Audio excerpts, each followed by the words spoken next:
guys, welcome back to my channel. Today I'm going to be doing I wouldn't say this is kind of unusual for me, but I think I'll do like a training time, but I'm going to be talking about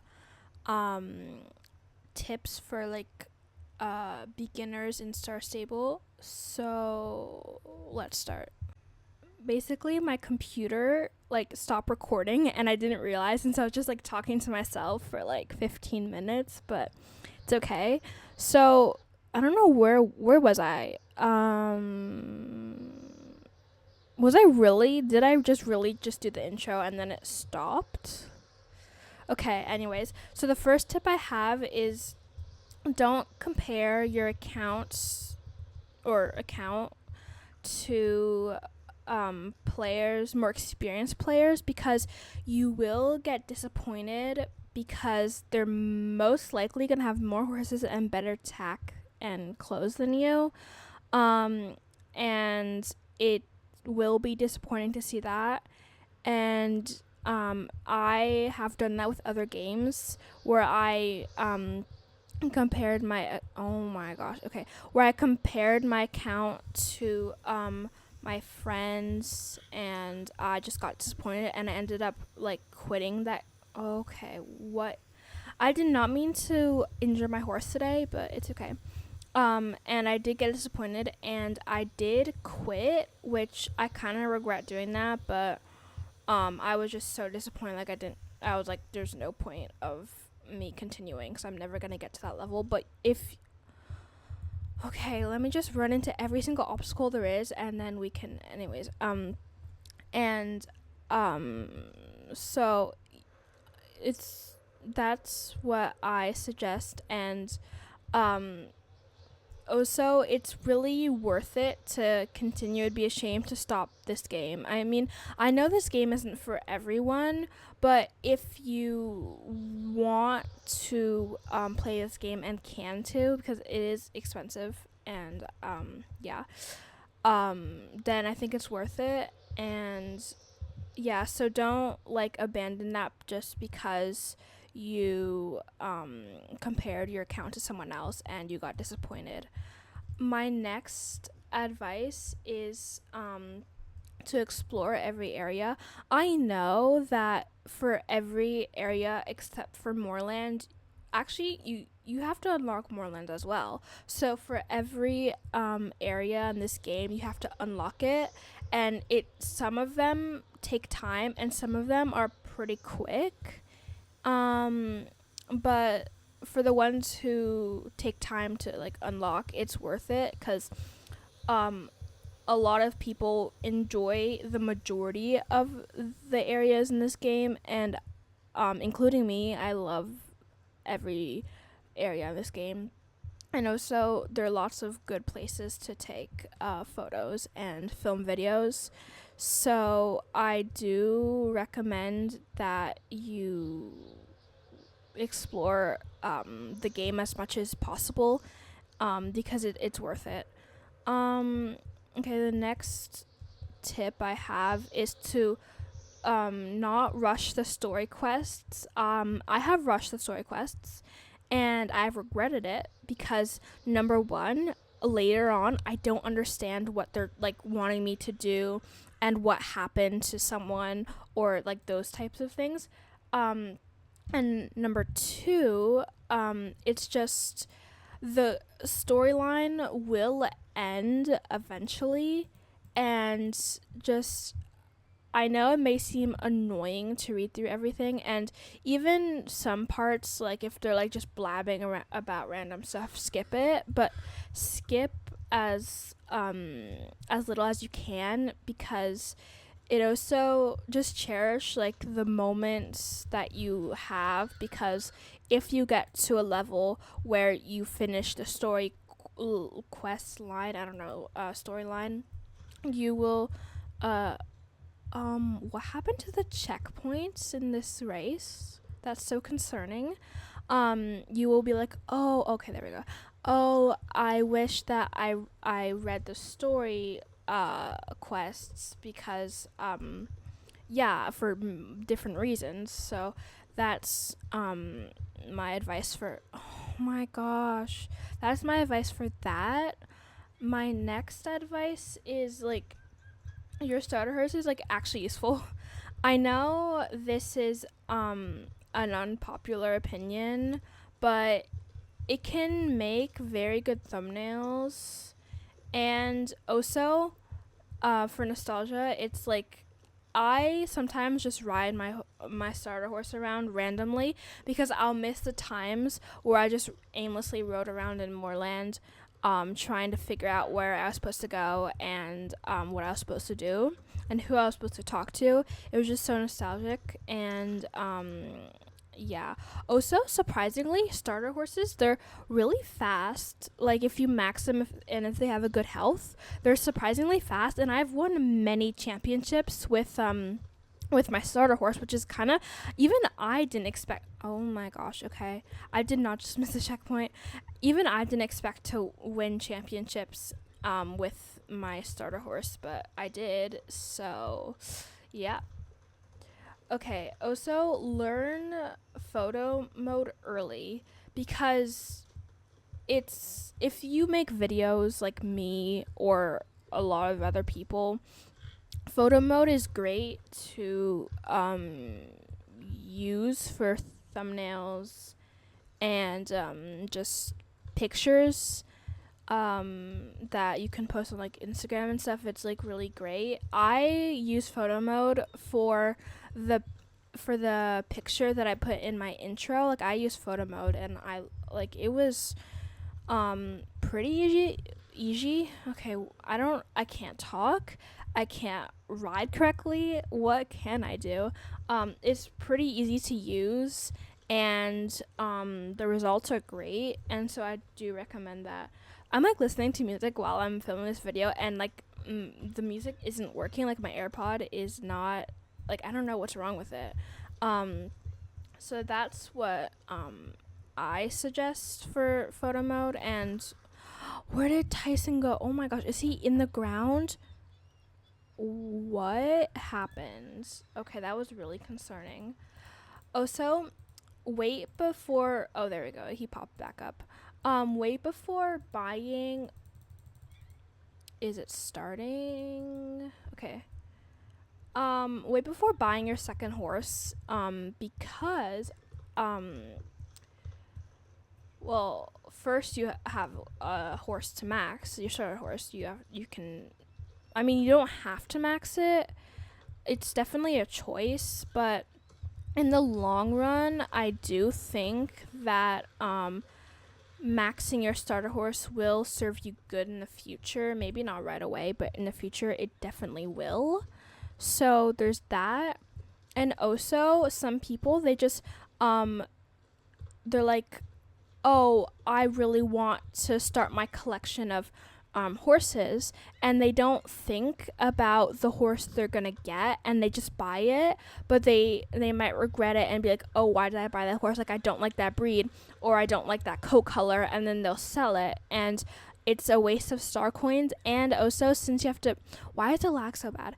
And also, since you have to buy star coins with real life money, it's also a waste of your money IRL, and it's just not good for both worlds because you don't like the horse and you waste money and star coins on a horse that you don't like. So there's that.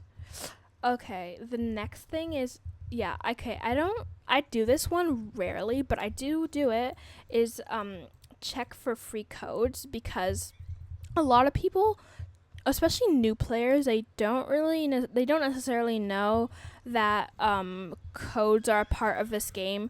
Like, I know codes are a part of many games, but there are still some games that don't use codes, and sometimes it's hard to know, and sometimes it's not that obvious that there is like a code. And so what I do is I just every once in a while I'll go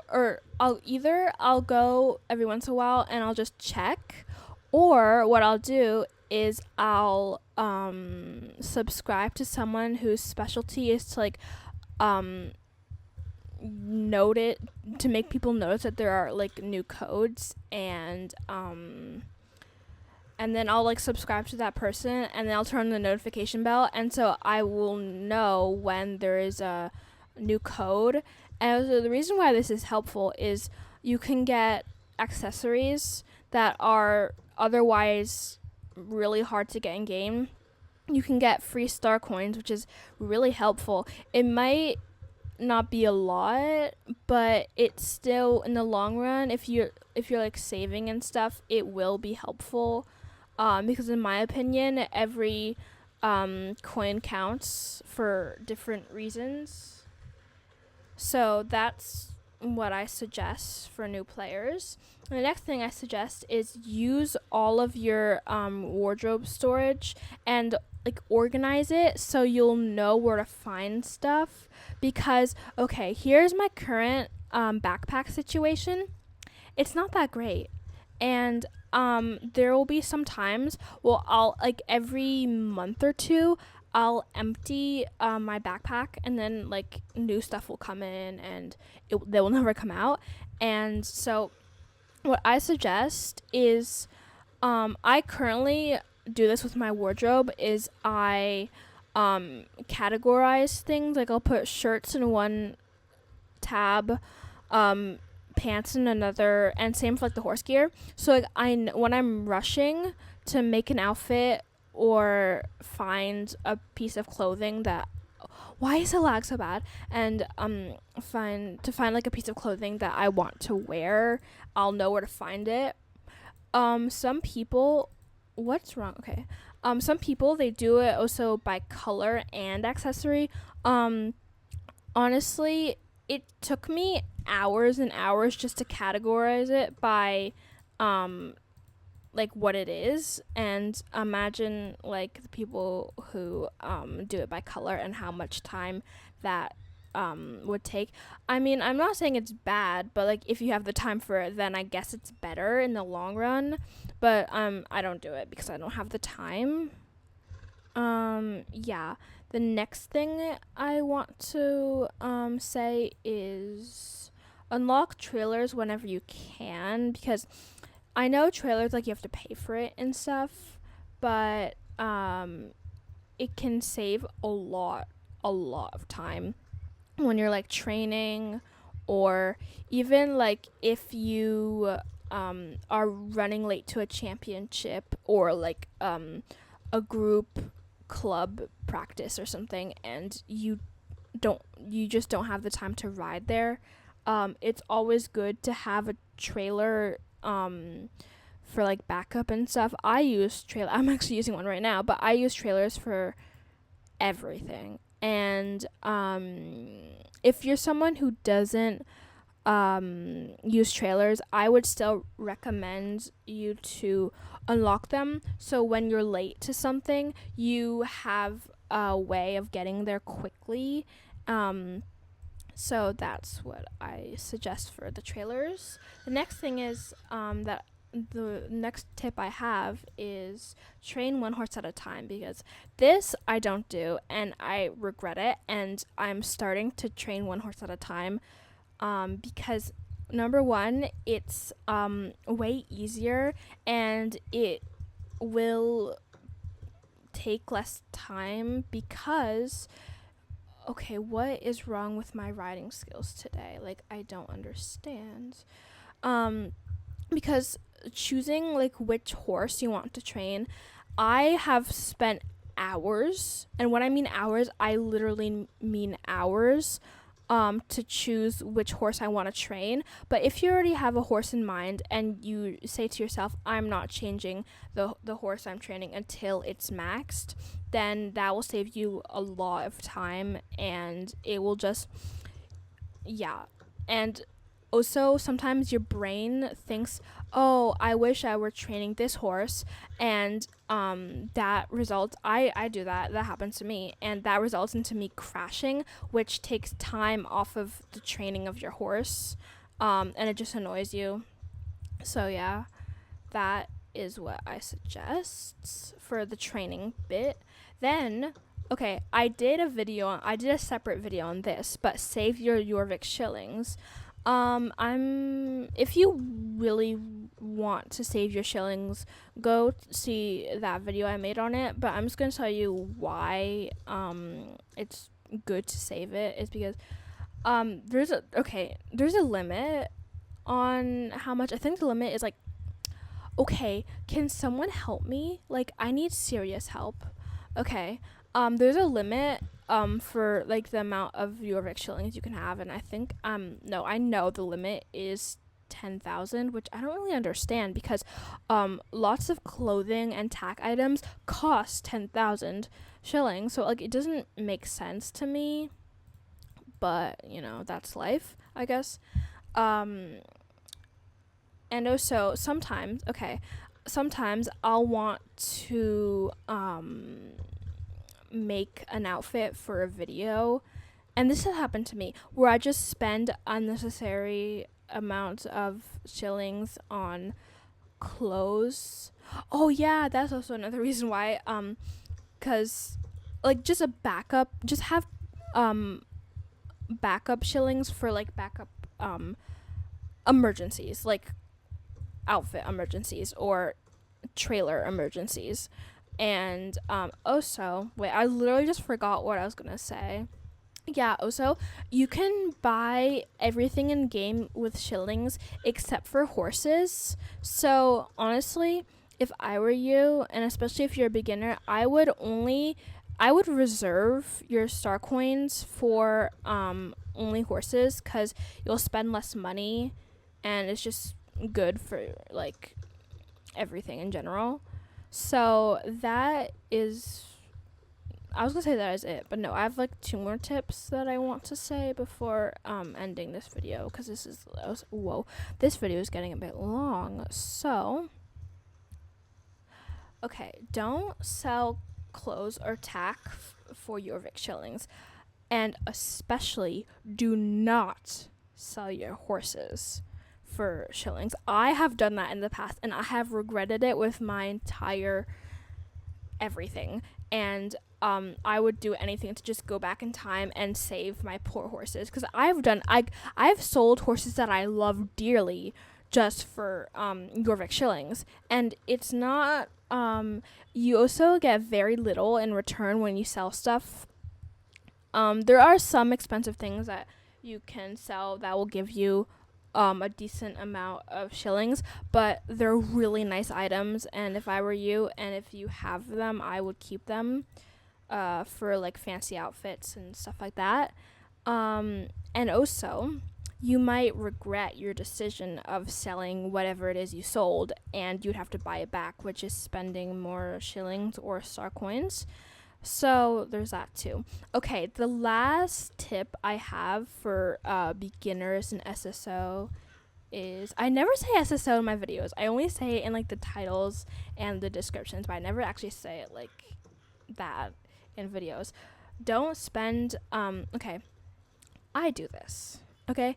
If I'm going to change what I was just going to say.